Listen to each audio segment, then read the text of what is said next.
warahmatullahi wabarakatuh. Kami peserta Latsar CPNS 2026 Angkatan 10 Kelompok 4 Subkelompok 1 akan memaparkan identifikasi kasus terkait penerapan nilai berakhlak dalam pelaksanaan tugas ASN. Sebelumnya, izinkan saya memperkenalkan anggota kelompok kami. Yang pertama ada Saudara Trio Nugroho, yang kedua Saudara Wahyu Solihin, yang ketiga Saudara Ahmad Yusuf Apandi, yang keempat Saudara Andri Sutriyahandi, dan selanjutnya saya sendiri Saudari Ayu Nurlela. Pada kesempatan kali ini kami mengangkat sebuah kasus nyata sebagai bahan analisis untuk melihat bagaimana nilai-nilai dasar ASN diterapkan atau justru dilanggar dalam praktik di lapangan. Sebelum masuk ke kasus, perlu kita pahami terlebih dahulu bahwa berakhlak merupakan core value ASN yang terdiri dari 7 nilai utama. Pertama, berorientasi pelayanan, yaitu mengutamakan kepuasan dan kebutuhan masyarakat. Kedua, akuntabel, yaitu transparan, jujur, dan bertanggung jawab. Ketiga, kompeten, yaitu bekerja secara profesional dan terus meningkatkan kemampuan. Keempat, harmonis, yaitu menjaga hubungan kerja yang baik dan saling menghargai. Kelima, loyal, yaitu setia pada negara dan kepentingan publik. Keenam, adaptif, yaitu mampu berinovasi dan merespon perubahan. Dan ketujuh, kolaboratif, yaitu membangun kerjasama yang sinergis. Ketujuh nilai ini seharusnya menjadi pedoman utama dalam setiap tindakan ASN. Namun, pada kasus yang akan kami bahas, terlihat bahwa nilai-nilai tersebut tidak diterapkan secara optimal, sehingga menimbulkan penyimpangan dan berdampak luas. Selanjutnya akan dijelaskan oleh rekan kami terkait deskripsi kasus yang terjadi. Silahkan kepada Saudara Wahyu, kami persilahkan. Terima kasih Saudara Ayu atas waktu dan kesempatannya. Rekan-rekan sekalian, untuk memahami urgensi penerapan nilai-nilai dasar ASN dalam pelayanan publik, mari kita mulai dengan menelaah sebuah kasus nyata yang terjadi di lapangan. Kita masuk ke bagian identifikasi kasus. Pada slide ini, kita melihat potret yang menjadi pengingat keras bagi kita semua. Kasus yang kita angkat adalah dugaan tindak pidana korupsi yang melibatkan oknum ASN di Sekretariat Daerah Kabupaten Sorong. Dan mari kita bedah fakta-fakta kunci apa saja yang terjadi dalam kasus ini. Latar belakang, pada bulan April tahun 2026 telah ditetapkan 3 orang oknum ASN di Setda Kabupaten Sorong sebagai tersangka. Objek kasus ini berfokus pada dugaan tindak pidana korupsi dalam pengadaan barang dan jasa pada tahun anggaran 2023. Dengan modus operandi, berdasarkan temuan, modus yang digunakan meliputi pengaturan proyek agar jatuh ke pihak tertentu, markup atau penggelembungan anggaran, serta penyalahgunaan wewenang jabatan. Dengan dampak akibat dari tindakan tersebut adalah proyek yang dijalankan tidak sesuai dengan spesifikasi yang ditentukan, yang pada akhirnya memicu kerugian negara atau daerah yang seharusnya dapat dialokasikan untuk kepentingan masyarakat luas. Rekan-rekan sekalian, jika kita melihat logo berakhlak di bagian atas slide ini, kita dihadapkan pada sebuah kontradiksi yang ironis. Kasus di Sorong ini merupakan bentuk nyata dari kegagalan dalam pengimplementasian nilai-nilai berakhlak. Kasus ini menjadi pembelajaran bagi kita semua bahwa integritas bukan sekedar slogan, melainkan tanggung jawab moral yang melekat pada setiap seragam yang kita kenakan. Dan untuk slide selanjutnya akan dijelaskan oleh Saudara Andri mengenai pelanggaran nilai-nilai berakhlak dalam kasus ini. Kepada Saudara Andri dipersilakan. Baik, saya akan menjelaskan terkait pelanggaran nilai berakhlak dalam kasus ini. Berdasarkan analisis, dapat dilihat bahwa pelanggaran tidak hanya terjadi pada suatu nilai, tetapi mencakup seluruh nilai berakhlak. Dari sisi berorientasi pelayanan, anggaran sebesar 54,95 miliar tidak digunakan sebagai semestinya. sehingga pelayanan kepada masyarakat tidak teradaptasi. Dari sisi akuntabel, terjadi pencairan dana menggunakan dokumen fiktif yang tidak dapat dipertanggungjawabkan, yang jelas melanggar prinsip transparansi dan kejujuran. Kemudian pada nilai kompeten, pejabat terkait tetap mencairkan anggaran tanpa mengikuti prosedur yang sah, menunjukkan penyalahgunaan keahlian. Pada nilai harmonis, penyimpangan ini menimbulkan ketidakpercayaan dan ketimpangan di masyarakat. Selanjutnya, nilai loyal juga dilanggar, karena kepentingan pribadi atau kelompok lebih diutamakan dibandingkan kepentingan publik. Dari sisi adaptif, sistem pengawasan yang seharusnya bisa mencegah penyimpangan tidak dimanfaatkan dengan baik.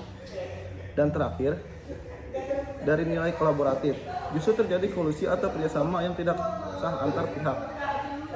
Hal ini menunjukkan bahwa kegagalan penerapan nilai berakhlak tidak hanya terjadi pada individu, tetapi juga pada sistem dan budaya organisasi secara keseluruhan. Selanjutnya akan dijelaskan lebih lanjut mengenai penyebab terjadinya pelanggaran ini.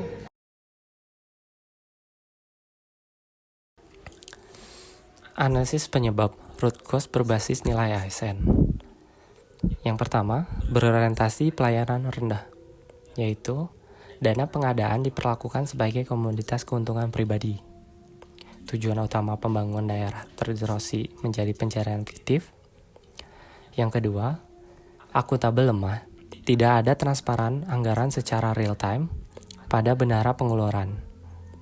Mekanisme kontrol dan pertanggungjawaban BPKP atau BPK terabaikan hingga audit akhir. Yang ketiga, kompeten disalahgunakan. Keahlian bendahara digunakan memanipulasi prosedur pencairan. Profesionalisme PPK berubah menjadi alat rekayasa anggaran. Yang keempat, harmonis terganggu. Penyalahgunaan APBD, contohnya, kecemburuan sosial di Kabupaten Sorong, menurunkan kepercayaan masyarakat terhadap integritas pemerintah daerah. Yang kelima, loyalitas runtuh. Kepentingan pribadi atau kelompok mengalahkan amanat APBD Kabupaten Sorong. Pengkhianatan terhadap tanggung jawab publik oleh PPK dan bendahara. Yang keenam, adaptif tidak berjalan, tidak memanfaatkan SPSE untuk transparansi tender. Pengawasan tetap manual dan mudah dimanipulasi dokumen. Yang tujuh, kolaboratif menyimpang, yaitu kerjasama antar bendahara berubah menjadi kolusi internal. Muncul konflik kepentingan sistemik via 4 rekening DPA ganda. Baik, saya akan menjelaskan dampak yang ditimbulkan serta alternatif solusi dari kasus ini. Dari sisi dampak, kerugian sebesar 54,95 miliar memberikan pengaruh langsung kepada masyarakat. Pertama, layanan masyarakat tidak berjalan sebagaimana mestinya, karena barang dan jasa yang seharusnya disediakan tidak terrealisasi. Kedua, pembangunan daerah menjadi terhambat, karena anggaran yang seharusnya digunakan untuk program pembangunan justru hilang. Ketiga, terjadi kerugian keuangan daerah yang sangat besar, sehingga dana publik tidak memberikan manfaat bagi masyarakat. Dan yang paling penting, kepercayaan masyarakat terhadap pemerintah menjadi menurun akibat kasus yang melibatkan ASN. Untuk mencegah hal serupa terjadi, terdapat beberapa alternatif solusi. Pertama, setiap pencairan anggaran harus berbasis bukti nyata, sehingga tidak ada lagi dokumen fiktif. Kedua, perlu dilakukan pemisahan kewenangan dalam pengelolaan keuangan agar tidak terjadi penyalahgunaan wewenang. Ketiga, setiap pencairan harus melalui pemeriksaan berlapis, sehingga potensi penyimpangan dapat dicegah. Keempat, transparansi penggunaan anggaran harus ditingkatkan agar dapat diawasi secara terbuka. Dan terakhir, penerapan sanksi tegas dan konsisten perlu dilakukan untuk memberikan efek jerak. Dengan penerapan solusi tersebut, diharapkan nilai-nilai berakhlak dapat benar-benar diimplementasikan dalam pengelolaan keuangan negara. Demikian yang dapat saya sampaikan. Terima kasih. Rekan-rekan sekalian, berdasarkan analisis mendalam terhadap kasus korupsi di Setda Sorong yang baru saja kita bedah bersama, kita dapat menarik kesimpulan yang menjadi pelajaran penting bagi kita semua. Kesimpulan utama kita adalah kasus korupsi yang merugikan negara sebesar 54,95 miliar ini bukanlah hal yang kebetulan. Ini adalah bukti nyata bahwa penyimpangan terjadi karena adanya pengabaian terhadap nilai-nilai dasar ASN berakhlak. Mari kita lihat korelasinya.